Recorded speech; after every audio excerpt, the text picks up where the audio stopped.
Ted Cruz's numbers now within the Republican voters looks fantastic among Tea Partiers. Right? Okay, so let me do those numbers. Let me go to graphics 1 and 2 here. So when you look at Republican choice for 2016, among Republicans, we've got Ted Cruz at 20%, Rand Paul at 17%, Christie's at 14%, Jeb Bush at 11%, Marco Rubio at 10%, and Paul Ryan at 10%. So all of a sudden, Ted Cruz, leader of the pack. Right. Okay. So exactly what Ted Cruz wanted, and then as Ben alluded to, if you go to a very conservative Republican choice, so these are the guys that are very conservative, right? Most active in the primaries. Mm-hmm. Right.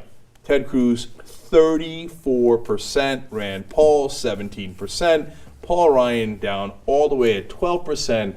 Massive victory for the unreasonable, radical, ridiculous Ted Cruz. Well, that is totally, really fast, that is totally true, but let's bear in mind that Ted Cruz has been on the national stage for like a week and a half. Mm-hmm. I mean, they're basing this, he is the best guy ever, on almost nothing. And so I think that if they can be distracted by Ted Cruz this easily, they can be distracted away from him. We did it. Yeah, exactly. That's exactly what we did with Obama. I get that. Yeah, that's true. Well, and that's the strategy. Well, actually, he's not using the Obama strategy. Obama's strategy was to hide because he's a Democrat. I would like to know. Republican strategy is to attack, and that Ted Cruz is going to his strength there. What I would like to know is what percentage of those people who are for Ted Cruz right now still have favorable opinions towards Dick Cheney?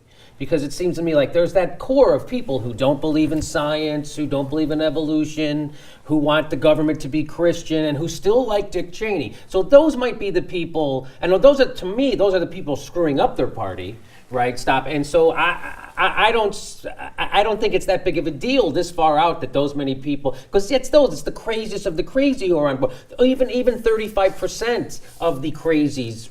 It's not, to me, it's not that big of a number. I could be wrong. It's first of all, you're right. It's not that big of a number this far out, and it's an incredibly relevant point that I'm glad somebody made.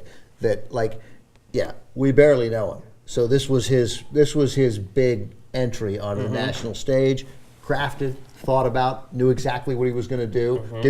The facts on the ground mean nothing. Give me a microphone and I will get coverage. And it's made a huge difference to him. As people learn more about him, I suspect as people learn more about like the Hobbit homes, which I wonder whether he's taken that off his webpage.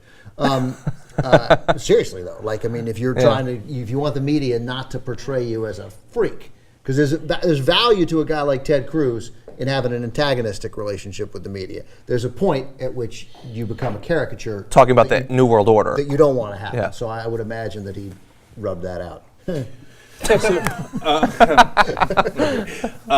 I think that overall what Ted Cruz wanted to do is establish I am the most conservative politician in the country. Mission accomplished.